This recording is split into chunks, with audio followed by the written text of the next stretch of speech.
Hi everyone, welcome back to my channel where I like to share any and all things that bring me joy, hence the name Sharelation.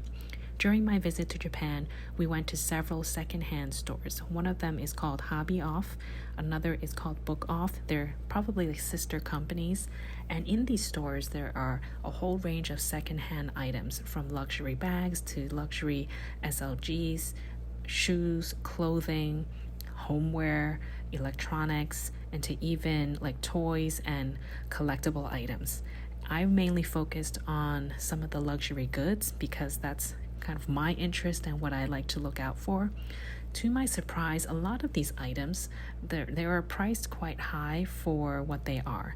Now I know a lot has changed in the luxury community, and especially pre-owned items can be quite expensive depending on what the item is, how popular it is, and the condition of it. So I hope this is helpful just to give you a taste of what the prices look like in Japan as of summer 2023. And I went shopping to many of these locations and tried to capture as many snapshots as possible to give you a little eye candy. I didn't end up buying anything in any of these stores, but coming up, there is one place where I found the most sought after and coveted handbag, depending on what you're into. I won't give it away too much, but I will give you some hints, and of course there will be another video in the future featuring that specific item that I purchased. And this location is also in Japan, specifically in Sapporo. That's one of the places that we visited, and I didn't expect to find anything because there aren't that many luxury secondhand stores in Sapporo. We happened to find one and just took a chance to make a visit and see what is available in that particular store. That store is called Lips, Lips, and it's just called Brand Shop Lips.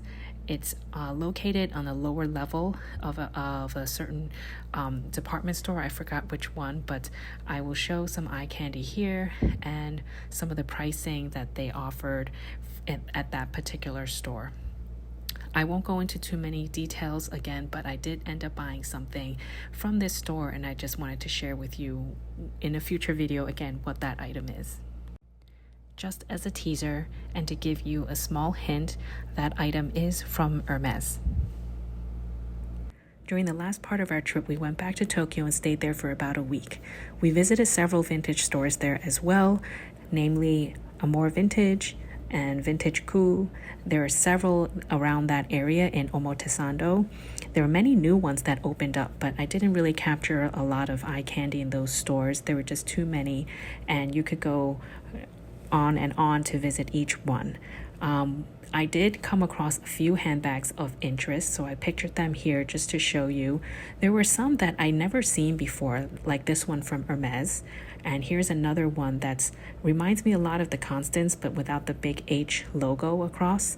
And I really thought about it long and hard to see if this is something I could use in my collection if I wanted to make that purchase. But in the end, I decided not to go for them. I also went to a store in Ginza called Komehyo. I'll provide the links down below just so you have some reference of what vintage stores or secondhand stores to visit while in Japan. But this one is clearly a lot more upscale because it is in Ginza. I also wanted to show some clips of ready-to-wear that they were selling in this particular location. They are pretty new. They're grade A or above, and it's really a great option if it was something you were looking for and you didn't get a chance to buy it when it was out. But some of these prices, I think, are retail or even above. Certainly the most coveted bags like the Birkins and the Kellys. So it really was just looking at all these pretty things and admiring from afar, because I really couldn't justify splurging on things like that at that price point. But I thought this would be helpful for you to see and get a feel for how these things are priced. And if you were interested, this is just like a point of reference, which I think is always helpful for anyone to see. This is another place called Watchian. It seems to be a new kind of secondhand luxury store, and these are also some items I saw there, some specifically jewelry. They have a lot of Hermes handbags as well, but they are so overpriced, way above retail. But I hope you found this helpful, just a taste of what's available in Japan and some points of reference in terms of pricing. If you have any questions, feel free to leave me a comment down below. I will answer anything that I can. I hope that you enjoy the rest of your day and have a happy and healthy one. Until next time, I'll see you then. Bye.